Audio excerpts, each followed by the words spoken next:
नमस्कार साथियों, स्वागत है सिलेक्शन गुरुजी ऑनलाइन यूट्यूब चैनल के constable tradesman practice session batch में। और आज के सेशन की में हम फिर से लेकर आए हैं आपके लिए वो महत्वपूर्ण सवाल कि प्रैक्टिस जो एग्ज़ाम के पॉइंट ऑफ व्यू से बहुत इंपॉर्टेंट है। और चूंकि ये पूरा प्रैक्टिस सेशन जो जुनून बैच है constable tradesman practice session batch का जुनून बैच में है, इसमें पूरा हम प्रीवियस क्वेश्चंस के एनालिसिस करके क्वेश्चंस आपके प्रैक्टिस के लिए लाते हैं। और ये ध्यान रखते हैं कि इस पैटर्न के क्वेश्चंस जो अभी ट्रेंड में है उन सारे प्रश्नों की प्रैक्टिस की जाए ताकि एग्जाम्स में हम लोग कंफर्टेबल तरीके से क्वेश्चंस को डील कर सकें। तो बढ़ते हैं आज के सेशन की तरफ। स्टार्ट करते हैं एक मोटिवेशनल कोट से कि जब भी मोटिवेशन कम होने लगे अपने माँ बाप की तरफ देखकर पढ़ना शुरू कर दें। जब भी सच में ज़िंदगी में कभी भी आपको लगे कि नहीं अब नहीं हो सकता, नहीं हो पा रहा है, तो सबसे ज़्यादा मोटिवेशन आपको अपने माँ बाप को देख के, माता पिता को देख के लगेगा। वो माता पिता जो अब अपने सपने अब अपनी आंखों के सपने आपसे पूरे होते देखना चाहते हैं।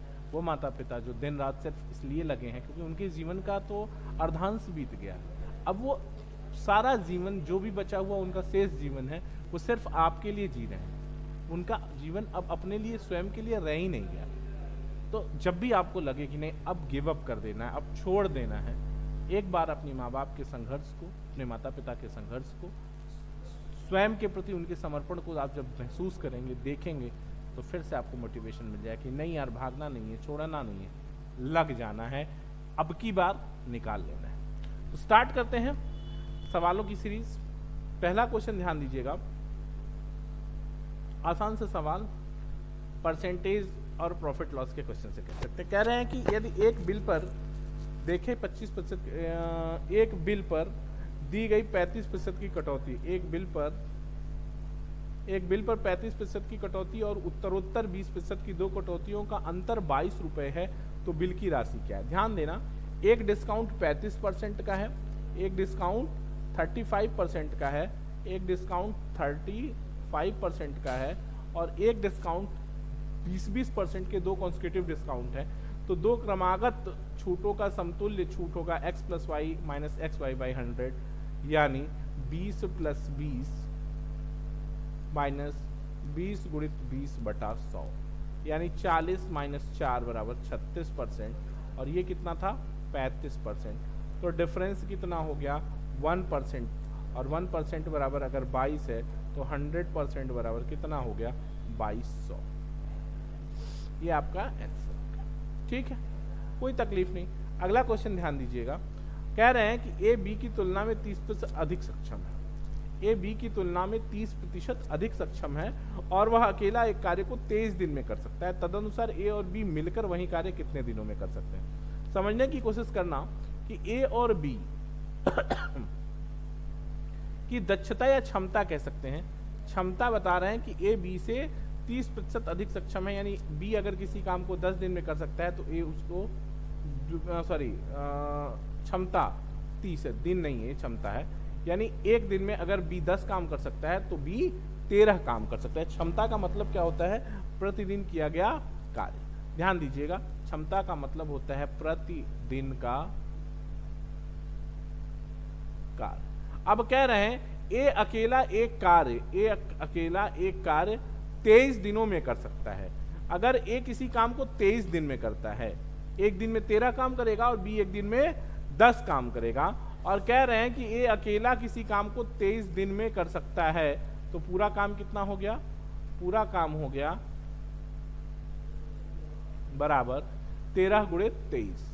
और कह रहे हैं ए और बी मिलके कितने दिन में कर देंगे? अगर ए और बी मिल जाएंगे तो ए एक दिन में 13 काम करेगा और बी एक दिन में 10 काम करेगा, यानी ए + बी मिलके एक दिन में कितना काम कर देंगे? 23 काम। तो अगर पूरा काम 13 × 23 है तो ए + बी मिलके उस काम को कितने दिन में करेंगे? 13 × 23/23 है, ये 13 दिन में पूरा करेंगे। ठीक है, 13 दिन में पूरा करेंगे। बी ऑप्शन आपका करेक्ट हो गया। यहाँ तक कोई तकलीफ नहीं, कर पा रहे हैं आप अच्छे से, आराम से। फिर से समझ लो, कह रहे हैं क्षमता। देखो क्षमता क्या होता है? क्षमता का मतलब होता है एक दिन में किया गया कार्य। कह रहे हैं ए बी की तुलना में 30% अधिक दक्ष है या सक्षम है।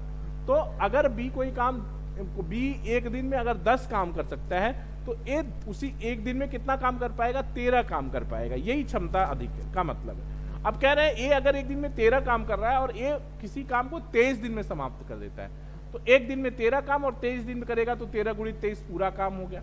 कह रहे हैं अब इस 13 गुणित 23 काम को ए और बी मिलकर कितने दिन में पूरा करेंगे। इसका मतलब यह है कि ए अगर एक दिन में 13 काम और बी एक दिन में 10 काम करता है तो ए प्लस बी मिलकर उस काम को 23 दिन में 23 काम करेंगे एक दिन में। ए का एक दिन का काम 13 और बी का एक दिन का काम 10, यानी ए और बी का एक दिन का काम कितना हो गया 23, यानी पूरा काम होने में 13 गुणित 23/23 यानी 13 दिन लगेंगे। अगला सवाल ध्यान दीजिएगा, कह रहे हैं कि सूर्या की आयु अपने पुत्र के आयु की से 25 वर्ष अधिक है। गलत हो गया है यहाँ पे 35, ये क्वेश्चन में 25 है, ध्यान दीजिएगा जरा सा, ये 25 है।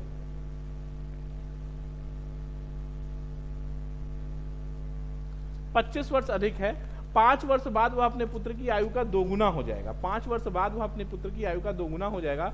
3 वर्ष बाद सूर्या की आयु कितनी होगी। सूर्या की आयु अपने पुत्र की आयु से 25 वर्ष अधिक है।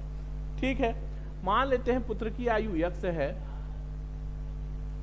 पुत्र की आयु x, तो सूर्या की आयु कितनी हो जाएगी।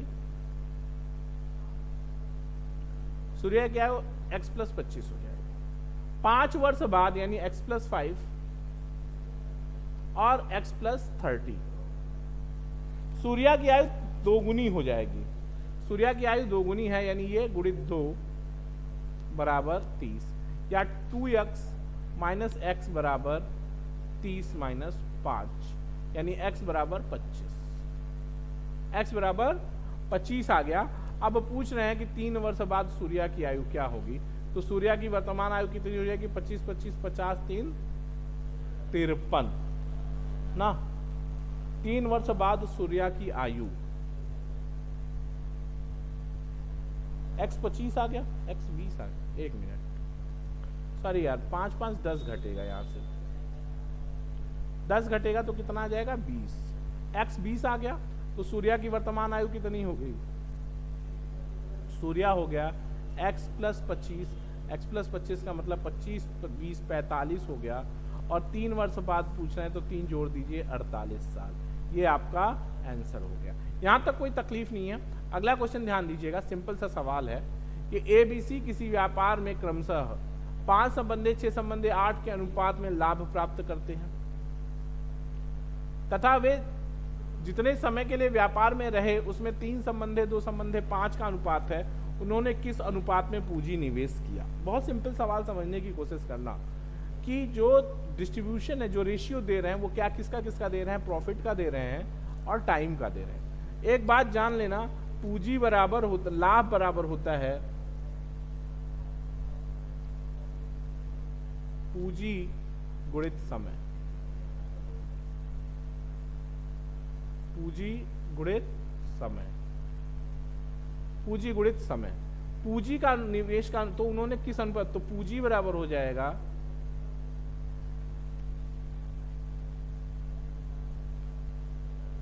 लाभ बटा समय। अब ध्यान देना, ABC क्या अनुपात है, कह रहे हैं कि किसी लाभ प्राप्त किया। लाभ का अनुपात क्या है, लाभ है 5, 6, 8 और समय है 3, 2, 5। अब आप देखो पूंजी, पूंजी क्या होगी, पूंजी लाभ बटा समय होगी 5/3, 6/2 और 8/5। 15 इसका एलसीएम हो जाएगा और जब आप इसको सॉल्व करेंगे तो इसका रेशियो बनेगा 25, यहां से 15, ये 3 हो जाएगा, 15 × 45 और 8 × 24। यही आपका आंसर हो गया। ठीक है, ध्यान दीजिएगा, ये आपका सी ऑप्शन करेक्ट हो गया। सिंपल सा सवाल था। अगला सवाल बढ़ते हैं, ध्यान से समझ लो। लाभ का अनुपात पता है, समय का अनुपात पता है, तो पूंजी बराबर लाभ बटा समय। लाभ 5/3, 6/2 और 8/15। अगला क्वेश्चन कह रहे हैं कि एक साधारण एक धनराशि पर 3 वर्ष में 10% वार्षिक दर से साधारण ब्याज और चक्रवृद्धि ब्याज का अंतर 31 रुपया है, तदनुसार धनराशि क्या होगी। ठीक है, सिंपल सवाल समझ लेते हैं। देखो बच्चा ध्यान दो, आपको पता है आर का मतलब दे रहे हैं आर इज इक्वल टू 10%, और 10% का मतलब है 1/10, और 1/10 का मतलब अगर 3 साल का मामला है 3 ईयर का, तो मूलधन 10 की पावर 3 कितना 1000 हो जाएगा। अब 1000 3 साल का मामला है तो 1000 का 10% 100, फिर 10%, 10 और फिर 10%, 10% 1। अब आपको चक्रवृद्धि ब्याज और साधारण ब्याज का अंतर है, तो देखो 3-3-1 तो होता है चक्रवृद्धि ब्याज निकालने का नियम। अगर अंतर निकालना है तो इस टर्म को 0 कर लेना है और 3-1 कर लेना है, तो ये 0 हो गया, यहाँ 3 और यहाँ 1 बराबर हो जाएगा +31। ये डिफरेंस है CI माइनस SI। तो 31 बराबर दे रहा है आपको 31, तो मूलधन कितना माने हो, मूलधन आ गया था आपका 1000। 1000 बराबर ये 1000 क्या है पता है आपको, 1000 ही मूलधन है। 1000 बराबर हो गया 1000। 31 बराबर 31, तो 1 बराबर 1, तो 1000 बराबर 1000, वह राशि होगी 1000 रुपये। कोई दिक्कत नहीं। अगला क्वेश्चन कह रहे हैं कि साधारण ब्याज पर उधार दी गई एक धनराशि 2 वर्ष बाद 720 और 3 वर्ष बाद 1020 हो जाती है, तो मूलधन ज्ञात कीजिए। SSC CGL 2015। ध्यान दीजिएगा, साधारण ब्याज पर उधार दी गई एक धनराशि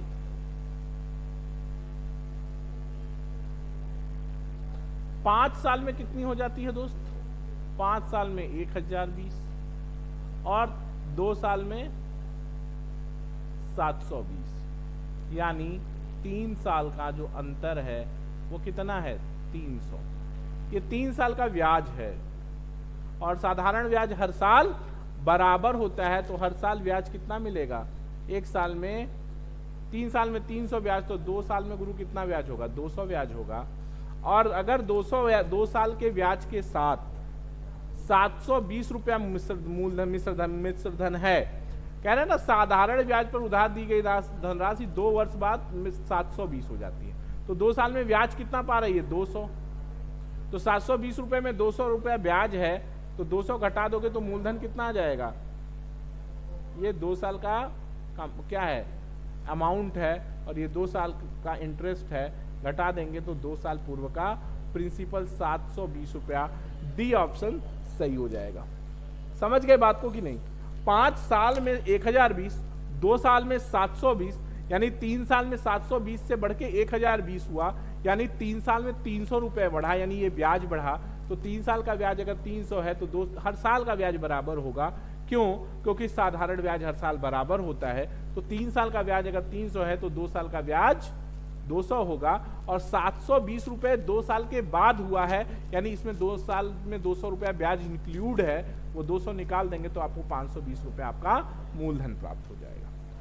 अगला ध्यान देना, एक त्रिभुज की भुजाएं 7, 8, 9 सेंटीमीटर है, त्रिभुज का क्षेत्रफल क्या है?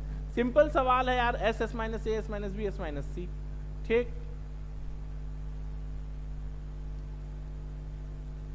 आपको दिया है A7, B8 और C9। तो अब आप देखो S बराबर A plus B plus C by 2, 7, 8, 8, 7, 15, 15, 9, 24 बटा 2 बराबर 12। तो क्षेत्रफल पूछ रहे हैं आपसे, तो क्षेत्रफल हो जाएगा under root S minus A, S minus B और S माइनस C। ये बराबर हो गया 12 गुणित 5 गुणित 4 गुणित 3। अब आप देख लो, चाहते हैं 12 12, एक 12 निकल आएगा, 12 रूट 5 इसका आंसर हो जाएगा, 12 रूट 5 सेंटीमीटर स्क्वायर। ठीक है, अगला सवाल कह रहा है कि एक घनाभ की 3 परस्पर लंब फलकों के क्षेत्रफल XYZ है, तो XYZ किसके बराबर है? आसान सवाल है, ये तो इजी क्वेश्चन है, मैं आपको बता रहा हूं। देखो कोई घनाभ है, सपोज करो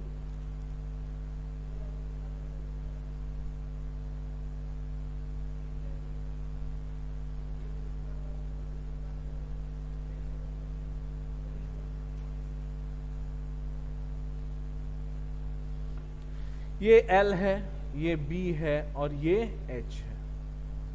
तो x बराबर, अगर मानो एक फलक x है तो x बराबर L इंटू बी होगा, y बराबर BH होगा और z बराबर LH होगा। अगर x y z की बात करोगे कि x y z क्या हो जाएगा, तो x y z LB गुणित BH प्लस इंटू LH हो जाएगा, या यूं कह सकते हैं आप कि L square B square H square हो जाएगा, या V स्क्वायर। LBH क्या होता है, आयतन होता है, और L square B square H square का मतलब है LBH का होल स्क्वायर यानी V का स्क्वायर। ये आपका बी ऑप्शन V स्क्वायर सही है। ठीक है, कर लेंगे आप, आसान सवाल है। अगला क्वेश्चन ध्यान दीजिएगा, कह रहे कि एक नाव जल में 1 घंटे में 6 किमी जाती है, परंतु धारा के प्रतिकूल वही दूरी चलने में 3 गुना समय लेती है, धारा की चाल ज्ञात कीजिए। सिंपल से सवाल है, समझने की कोशिश करना दोस्त। कह रहे हैं, देखो इसमें दे क्या रहे हैं आपको, शांत जल में नाव की चाल दे रहे हैं, यानी आपको x दे रहे हैं। शांत जल में नाव की चाल, यहां लिख दूं मैं, ये शांत जल है। शांत जल में 1 घंटे में 6 किमी चलता है, यानी शांत जल में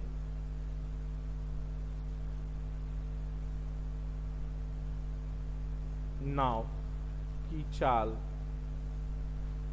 x बराबर 1 घंटे में 6 किमी यानी 6 kmph। 6 kmph क्लियर है। अगला ध्यान दीजिएगा, अब कह रहे हैं कि एक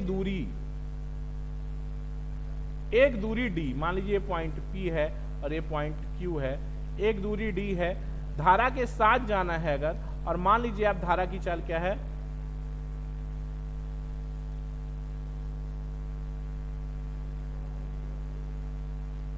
मान लीजिए आप धारा की चाल y है, तो धारा के चाल क्या साथ चाल क्या हो जाएगी 6 प्लस y, और धारा के विरुद्ध चाल क्या हो जाएगी 6 माइनस y, यही ना। और d दूरी, समय बराबर दूरी बटा चाल, d अपॉन 6 प्लस y और d अपॉन 6 माइनस y, और इधर 3 से गुणा कर देंगे, 3 गुना समय लगता है। ठीक है, सॉल्व कर लीजिए, d से खत्म हो गया, 6 plus y is equal to 18 minus 3y, या 4y इज इक्वल टू 12, या y is equal to 3 kmph, 3 kilometre प्रति घंटा। कोई दिक्कत नहीं है, क्लियर है। अगला सवाल ध्यान दीजिएगा, कह रहे हैं कि A एक कार्य को 10 दिन में और B उसी कार्य को 20 दिन में कर सकते हैं। यदि दोनों मिलकर 5 दिन तक कार्य करें तो कार्य का कितना अंश बचेगा। ध्यान से समझना, आसान सवाल है। अगर कह रहे हैं A 10 दिन में और B 20 दिन में, एलसीएम 20, A का 1 दिन का काम 2 और B का 1 दिन का काम 1, दोनों मिलकर 1 दिन में 3 काम। और अगर 5 दिन तक काम किए तो कितना काम निपटा दिए, 15 काम निपटा दिए, यही का बात है ना। तो शेष कितना काम बचा, शेष काम बचा, शेष काम बराबर 5, और 20 का कितना हिस्सा है बटा 20 बराबर 1/4 काम शेष रह गया। ये आपका सी ऑप्शन से हो गया। क्लियर है मेरी बात, कोई दिक्कत ही नहीं है इसमें। ठीक, अगला सवाल ध्यान देना। अगला सवाल कह रहे हैं कि कोई धनराशि 2 वर्ष में चक्रवृद्धि ब्याज से 12,907 और 3 वर्ष में 13,176 हो जाती है, प्रतिवर्ष ब्याज की दर क्या होगी। ध्यान से समझो, कह रहे हैं कि भैया 2 साल के बाद 2 वर्ष में चक्रवृद्धि ब्याज से 12,907 हो जाती है, और 3 वर्ष में यानी 3 वर्ष बाद कोई राशि 13,176, और 2 वर्ष में क्या कह रहे हैं, 2 वर्ष में कितना हो जाता है 12,960 हो जाता है।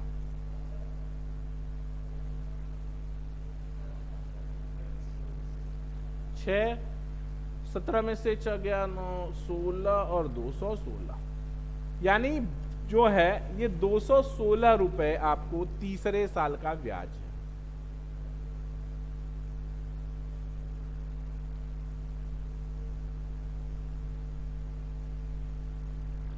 दूसरे साल का ब्याज क्या है? 216 रुपए। दूसरे साल का ब्याज क्या है?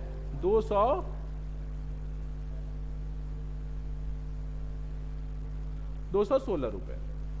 ठीक है,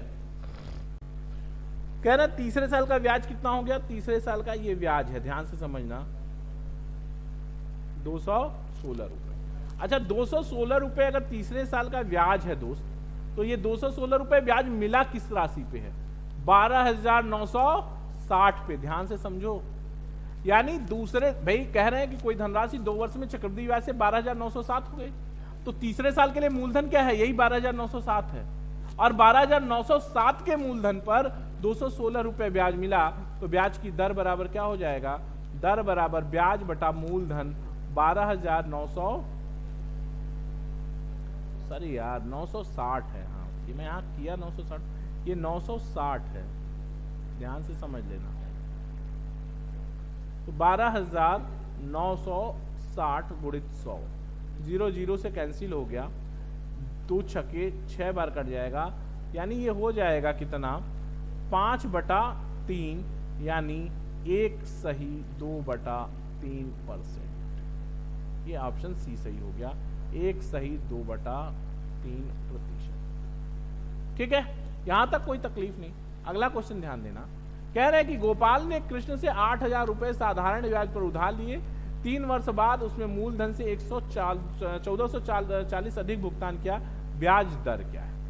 ठीक है, साधारण ब्याज पे लिया है, ध्यान दो, ब्याज पता है आपको 1440, ब्याज बराबर मूलधन 8,000, दर पूछ रहे हैं, आर समय है 3/100, 0000 से खत्म हो गया, ये 0 इस 0 से खत्म हो गया, 8 तरीके 24 हो गया, या 8 से काटोगे 3 से काटोगे तो 24 तियां 72, तो 48 तियां 144, 8 तरीके 24 और 8 छाक 48, आर कितना आ जाएगा?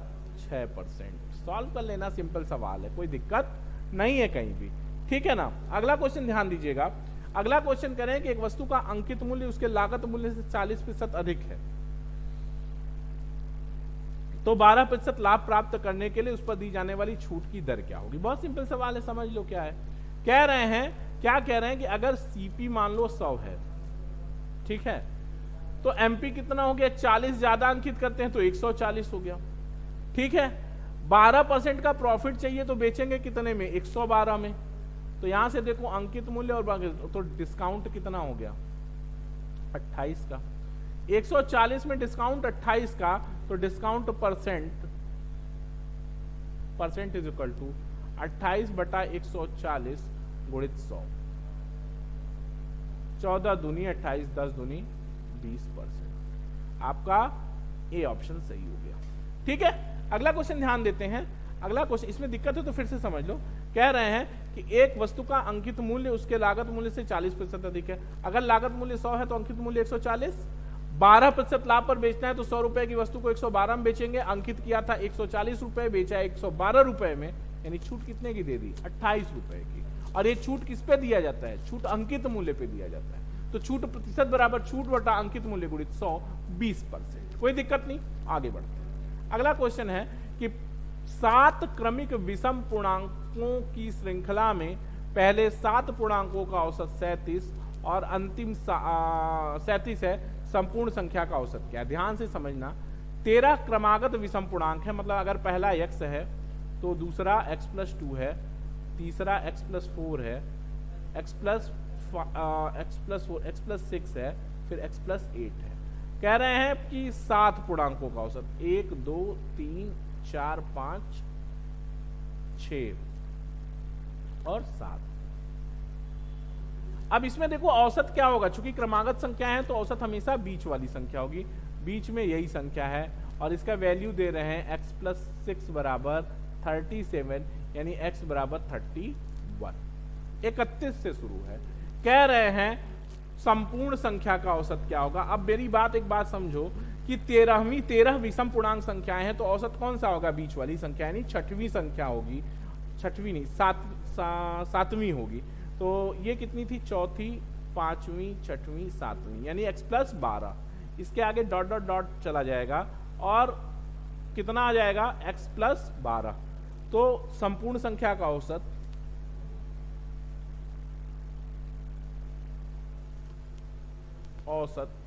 बराबर होगा x प्लस 12 यानी 31 प्लस 12 बराबर 43। ठीक है, 31 प्लस 12 यानी 43 इसका आंसर होगा, यही इसका आंसर है। कहीं कोई कोई ऑप्शन मैच नहीं करे ना, कोई दिक्कत नहीं है, इसमें से एक ये 43 ही आंसर होगा, एक ऑप्शन कहीं से मिस कर गया होगा, ऑप्शन 43 डाल लो आप, यही आंसर सही है, 43 ही इस क्वेश्चन का आंसर होगा। सिलेक्शन गुरुजी के constable practice session, tradesman practice session batch में आज इतना ही। कल फिर मुलाकात होगी कुछ और शानदार और बेहतरीन सवालों के साथ, हम प्रैक्टिस करेंगे जुनून बैच में। तब तक के लिए देखते रहिए सिलेक्शन गुरुजी ऑनलाइन। जय हिंद, जय भारत।